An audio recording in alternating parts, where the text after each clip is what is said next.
Biz misal üçün айтып атабыз да, кредит алган арам, Аллах Тааланын ланаты болгон, силерге Аллахтын согушу болот, пайгамбардын согушу болот деп атабыз да. Болуптур. Мен муктаждыгым бар, бер акча. Альтернативасы эмне? Зина деп карапайым адамдар түшүнбөйт экен да. Сен арам деп атасың. Biz mi kılışımız gereğinde? Dese, biz mi alacağız degende murabaha degen şeriattın turarağını taptık. Mudaraba var, murabaha var, icara muntahiye bit tamlik var. Buna yağın al. Bu yaktan kımbat, hem kımbat bolsa da adal. Din çöresinde, akıl esi jayında ilim okugan adam murabahаны şeriatga tuura kelbeyt dep aytышы mümkün emes. Men nemede жүргөндө, Меккеде окуп жүргөндө, şu banktardын içinde murabahalar жаңы açılınıp başlaganda, çoğa жекеге жаздым да. Биздин аякта Абдулмуним деген бир устазыбыз бар эле.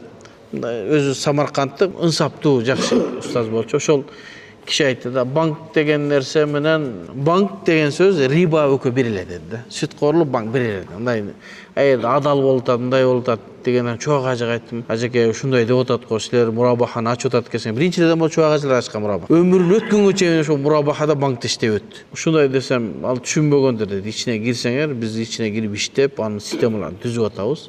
IFI стандарт дүйнөдөгү эң чоң организация, алымдардан турган. Такы Усмани, Шейх Такы Усмановдун башчысында. Ал ушунча алымдарга доомат кылуу болот да. Кыргызстандын шартында ушундай болуп атат десе, ал Кыргызстандын шартында IFI стандарттан грамм чыга албайсың. Банктардагы болуп аткан мурабахалар IFI стандарттан чыгып көр. Эртең аудит келет. Энеңдин үч коргондон көргөзөк. Биз кээ бир маселелерди жана Ханафи мазхабка ылайык кылып, IFIден биягын беребиз да.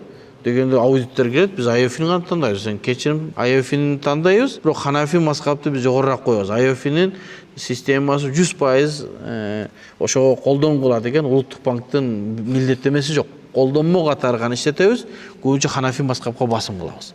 Эми ушинтип иштеп атсак анан келип, ал десе уят болот да. Аралашсын биринчи, аны ким айтканыңызды эле билдим ал ким экенинчи. Башка жанагы жөн эле эч жерден илим деле алган эмес. Өзүнчө частный адамдар бир машина сатып атып, телефон сатып атып, мурабаха деп сатып, ошол жерде арамдык болуп аткан болсо, ага биздин жооптугубуз жок. Биз системага кирилген, уруксат берилген, Улуттук банктан уруксат берилип, иштеп аткан банктар жөнүндө айтып атабыз. Биздин кылып аткан иштерибиздин кайсы бир жеринде чындап шариатка туура эмес келгенин аныктап, көргөзүп берсе, анда жакшы болот. Анан жалпылай айтып эле Аллах Таала рибаны мындай кылган, анан заман кыяматка жакын адамдар келип арамдады. Ал жалпы айтылган. Бизге так, мынау маселеде, мына жерде кылдыңар, мынау шариатка каршы келет десе, биздин жолубуз даяр иншалла. Аллахым разы болсун.